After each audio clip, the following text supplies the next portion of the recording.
Արդեն 150 օր կալանավորված գործարար Սամվել Կարապետյանի գործում ստվերային իրավաբանություն է գործում։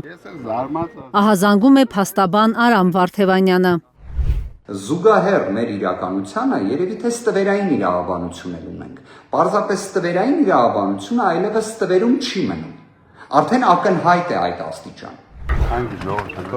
Վարդևանյանի խոսքով գործարանին ամեն գնով կալանքի տակ պահելու վերևներից իջեցրած հրահանգն այնքան խիստ է, Ես մեր եկեղեցու կողքին եմ, որ Վճռաբեկ դատարանի աննախադեպ արագությամբ քննիչի մոտ հայտնված որոշումը փաստաբանական թիմը մինչև հիմա չի ստացել։ Վճռաբեկ դատարանի որոշումը հրապարակվելու է նոյեմբերի 13-ին։ Այսինքն նոյեմբերի 14-ին ես տեղեկանում եմ, որ նոյեմբերի 13-ին որոշում պետք է հրապարակվի։ Որոշումը չեմ ստանում, բայց քննիչը այն ստանում է։ Լավ, սա ինչ նոր մեխանիզմ է։ Սա ինչ նոր իրավաբանություն է։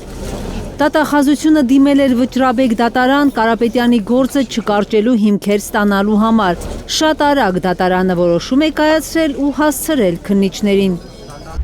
Այս շտապողականությունը Վարդևանյանի կարծիքով մեկ նպատակ է ունեցել։ Նոյեմբերի 18-ին լրանալու էր Կարապետյանի կալանավորման ժամկետը։ Պետք էր հասցնել կալանքը երկարաձգելու միջնորդություն մուտքագրել հակակոռուպցիոն դատարան։ Հենց դա էլ երեկ արել են։ Որովհետև ակնհայտ է, կարծում եմ, արդեն բոլորն են դրա մասին խոսում, որ այս կոչի դրվագը ողջամիտ չէ։ Ոչ միայն ապօրինի է, ոչ միայն խայտառակություն է, ոչ միայն քաղաքական հետապնդում է, այլ պարզապես ողջամիտ չէ։ Ինչ որտեղ նույնիսկ ամոթ է։ Հիմա դրա համար պետք է ամեն կերպ տնտեսական բնույթի ինչ որ աբսուրդային մեղադրանքով ցույց տալ, որ Վճռաբեկ դատարանը իբրև փորձում է աջակցել իրավապահներին։ Կալանքի ժամկետը լրանալու նախօրեին նոյեմբերի 17-ին է հակակոռուպցիոն դատարանում նշանակված Սամվել Կարապետյանի կալանքի երկարաձգման միջնորդության քննությունը։